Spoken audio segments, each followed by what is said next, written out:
If you're wondering how to take your idea from the page to a product, then you want to watch this video for how to start a business with only $3,000. Hi everybody, Sam White here, founder at Shakespeare in Detroit, and I'm so glad that you clicked on this video because you know it's that time.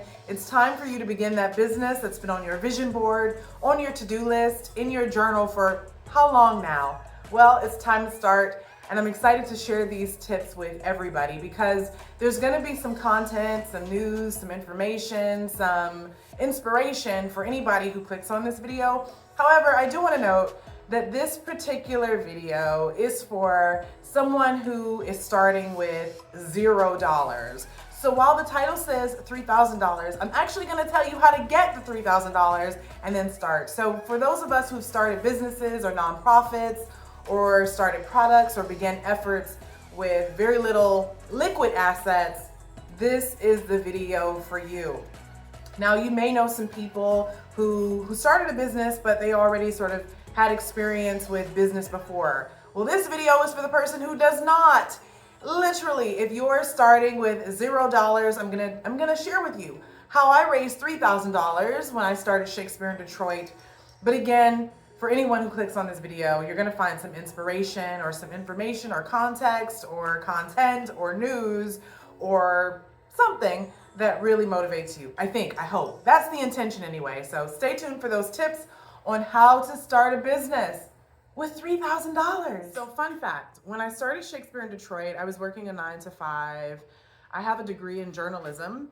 So I was working for one of the communications departments at Ford Motor Company, but I knew that I had dreams that were beyond corporate America. And so I knew that I wanted to start Shakespeare in Detroit many years before that because I was living in Las Vegas a few years before, working for Ford Motor Company, and I was telling jokes as a stand-up comedian. I actually never really got any gigs or opportunities in Las Vegas, but I was doing a lot of writing as a stand-up comic and working at a radio station, KNPR, which is the public radio station for Las Vegas and Henderson, Nevada. And I had this dream in the back of my mind because one day some of us who worked at KNPR took some of our listeners to the Utah Shakespeare Festival.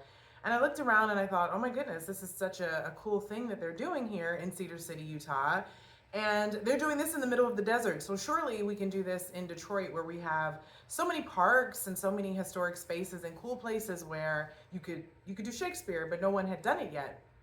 And so I came back home from Vegas, and it just wasn't a good time to start a theater company at that time because the economics in the United States at that time were not ideal for starting a nonprofit or business of any kind in Detroit. At least that's what I thought, and that's what the reality looked like at that time. So I held out for a few years and started working because I needed to work. And so by the time I really got serious about really starting this nonprofit called Shakespeare in Detroit, I was working at Ford Motor Company for a communications department within the communications department called the Content Factory. And it's just as it sounds. We were creating a lot of content, almost like a factory for many of the brands within the Ford umbrella.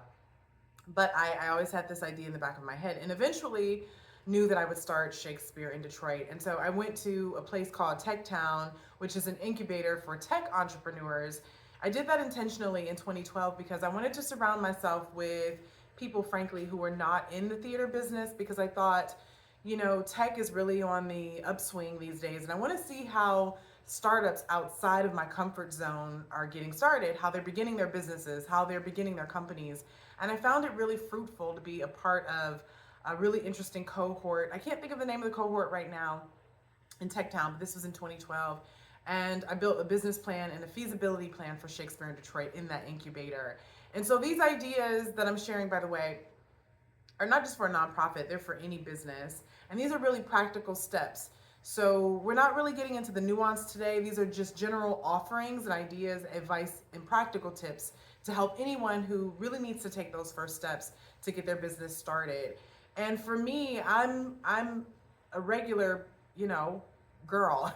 I started this nonprofit, Shakespeare in Detroit, with just a job, I was born and raised in Detroit from 7 Mile, the northwest side of the city, or west side. Some people just call it west. I call it northwest. But I really wasn't what you would call someone who had, a lot of liquid assets or resources. I just had a job like everybody else. And so I knew that I couldn't necessarily afford to start a business from my own pockets, even though eventually I would contribute. Well, I actually contributed to Shakespeare in Detroit the entire time we've been in business by, paying people from my own pockets for a while. But I knew that for that very first show, it was important to keep any expenses really low and stay out of my own pockets, because I really didn't know what to expect. And it was a really big risk when we started Shakespeare in Detroit, when I started it, because, well, the city 3 weeks before our first show filed for bankruptcy. And if you know anything about Detroit's history, it's the largest bankruptcy by any municipality in the country. And so it was a really scary time to start a nonprofit, but we did it. And here are some of the ideas that I used, some of the tips, practical tips that I used to make Shakespeare in Detroit a reality. And fast forward from that moment in 2012, it's nearly 13 years ago that I wrote my business plan, and 12 years since our first show, because our first show was August 14th, 2013, when we pioneered the first ever Shakespeare in the Park experience within the city's boundaries. We're also the very first Shakespeare company in the city of Detroit. I know there's been a lot of Shakespeare in the city, usually, especially before Shakespeare in Detroit, it was either in a university setting or you could find Shakespeare in the suburbs. But Shakespeare in Detroit was the very first Shakespeare company in the city proper. It's now cool to do Shakespeare in the city, but we were doing it long before it became what it is now, what doing theater is in the city now. And we're really proud of that. I say that, not to be braggadocious or anything, but it was really, really difficult and scary and risky to start this theater company, to start a nonprofit 3 weeks after the city filed for bankruptcy. And so now it really is, it's just something that I'm really proud of. And I hope anybody who's been connected to this theater company and this mission is really proud of that, because it's not just about me, it's about anybody who's ever worked as an actor, as an artist, as a designer, as crew, as a volunteer, as a funder, as a board member. It really takes a village to begin a business, a company, a creative effort, a product, to kickstart an idea of any kind. And so shout out to everyone who has played a role in Shakespeare in Detroit's trajectory. I appreciate you. So here are the practical tips. So the very first tip in bringing your idea from the page to a product is to tap into the resources that you already have. So for example, to be specific about how I applied this tip, I knew a friend of mine who was an incredible actor, and I knew he'd be perfect for the title role of Othello, which was Shakespeare in Detroit's very first show. So I reached out to him. I told him about my idea to pioneer the very first Shakespeare in the Park experience in the city, and how important it is to have a classical theater company in the city. And he believed in the dream, because I reached out to him with such great passion, and he was already passionate about theater. And he said yes to the title role, thank goodness. And then I reached out to another friend who I knew would be perfect in the role of Iago, and he said yes as well. We had some auditions too, because I couldn't fill all the roles with people that I had already known or previously knew, or current friends or colleagues. But that's an example of how I reached out to people already in my network to ask them to be a part of this dream, to start a nonprofit, to start a classical theater within the city of Detroit. And then I moved on to step 2 after asking those folks and casting the rest of the show. By the way, I want to share that when I asked the 2 friends that I shared, I asked to play Othello and Iago. And when we auditioned actors to fill in the rest of those roles, like Desdemona, like Brabantio, and all the other roles, I was very forthcoming by letting them know, hey, this is our first time out. We're just starting this thing. This dream is just in its beginning stages, its infant stages, and I can't pay you a lot, but I'll definitely give you $50 as a fuel stipend so that I can at least make you whole, because you'll have to drive from wherever you live to the park. We performed at Grand Circus Park in downtown Detroit. So being honest from the beginning about your intentions and what you have available to give or offer at that time is hugely important. You can't always ask, and I recommend that you don't ask actors to act for free because it's just not fair. But if you know that this is going to be a rare occasion and you're not going to do it in the future and it's just to get things started, and you can see the bigger vision and share the bigger vision successfully with the other people, with the other, folks in your network already, and they believe in it, then I think the first time out, that's perfectly fine.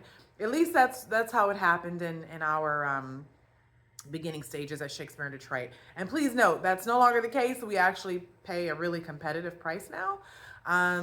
In some cases, we even pay more than some other theater companies, which we're really, really proud of. But in the beginning, I was forthcoming about what we had to offer, but also very, very passionate in sharing what the big dream was for Shakespeare in Detroit by tapping into my current resources and network.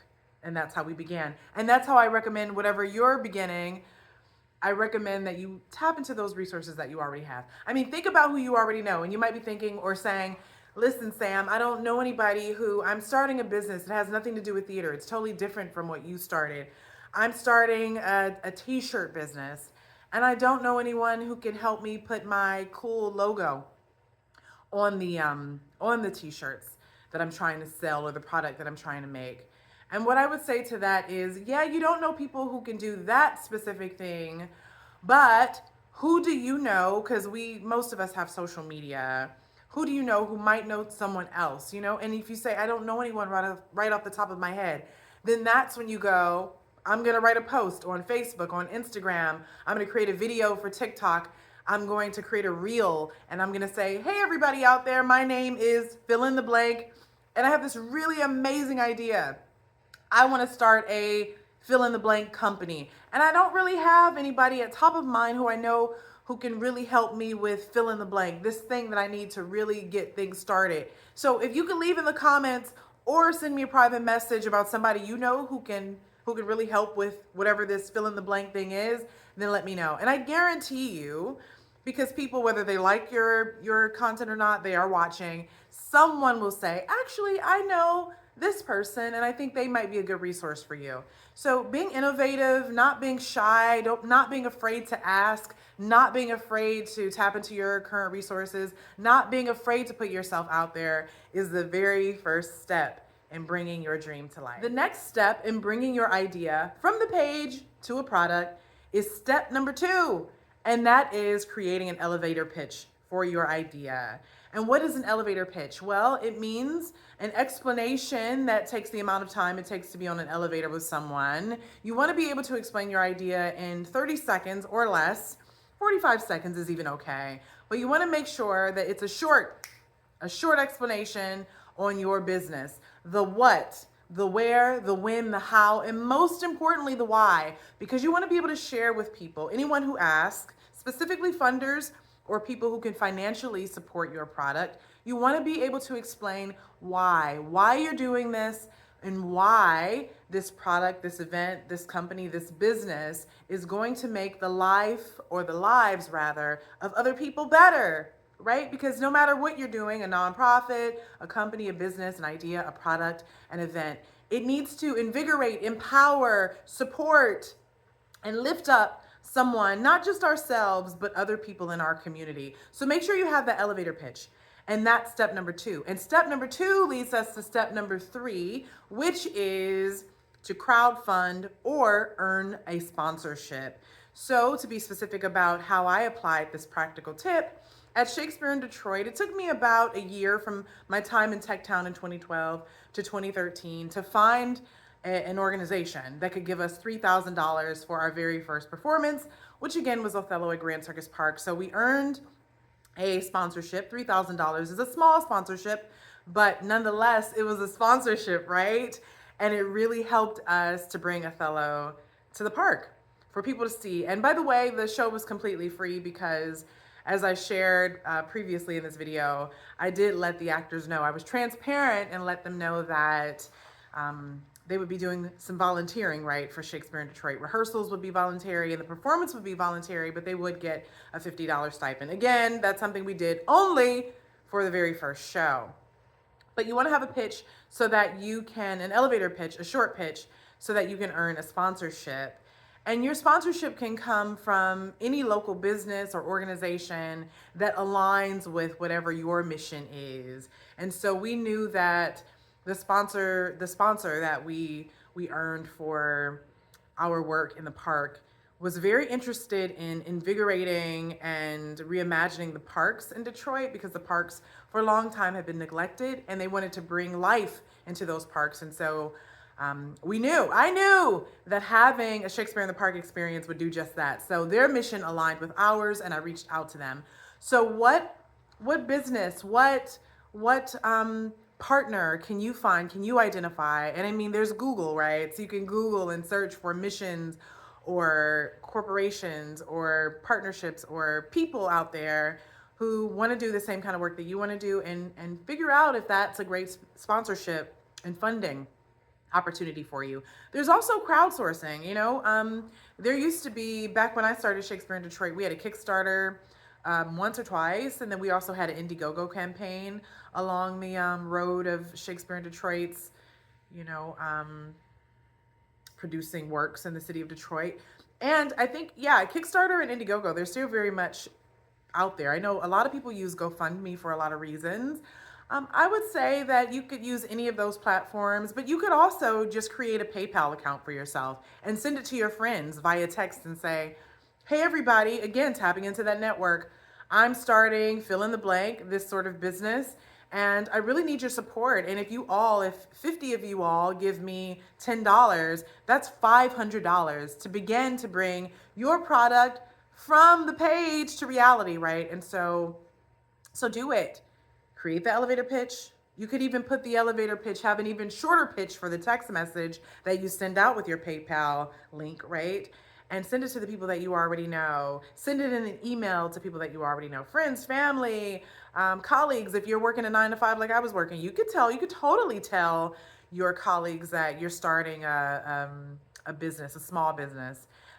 You may not want to give them the full vision, because they'll think, oh no, are you going to quit anytime soon? But I'm sure there are people in your life who want to support you. So make sure you create that pitch, and make sure you crowdsource to get those funds to be able to bring your dream to life. The next step in bringing your idea from the page to a product is to rally volunteers. You're going to need volunteers when you're in the beginning of your journey as an entrepreneur or someone who's starting a thing for the first time. You need people to support you. And so I know this sort of lines up with what we were talking about in tip number 1, which was to tap into the resources you already have. But you'll need to continue to do that. You're going to need people to volunteer. You're going to need help. You're going to need support. Please don't be afraid to ask for help. Oh, in the beginning of Shakespeare in Detroit's journey, I was so nervous about bothering anyone, right? And I think that was a disservice, because people want to help. If you can excite people about your vision, about your dream, about why your business, your product, your service, the thing that you're starting, why it's important, why everyone needs it, and why it's an important contribution to the community that you're in, then I guarantee you, people won't just volunteer for you because you asked. They'll want to volunteer because it makes them feel good. It's a way that they can contribute and they can be a part of something really exciting. So you want to rally volunteers in whatever capacity you're going to need them. Shakespeare in Detroit, even though we're 12 years old, 13 technically since I wrote my business plan, we still need volunteers. We always need people working the front of house at our shows, working with the audience. Volunteers are critical to making any idea a reality. So make sure you rally the troops, rally the volunteers. That's tip number 4 for how to bring your idea from the page to a product. Tip number 5 for bringing your idea from the page to an actual product is to spread the word. Tell everybody, scream it from the rooftops, what you're doing, what your business is, what your product is, the event that you're doing, the thing that you're starting. You want to tell everyone. Now, I should say that does not include intellectual property. I'm not saying give away the secret sauce, the IP. Don't do that. But you do want to tell people, give them an idea of what you're doing. You already have an amazing elevator pitch. Remember that other step? Remember?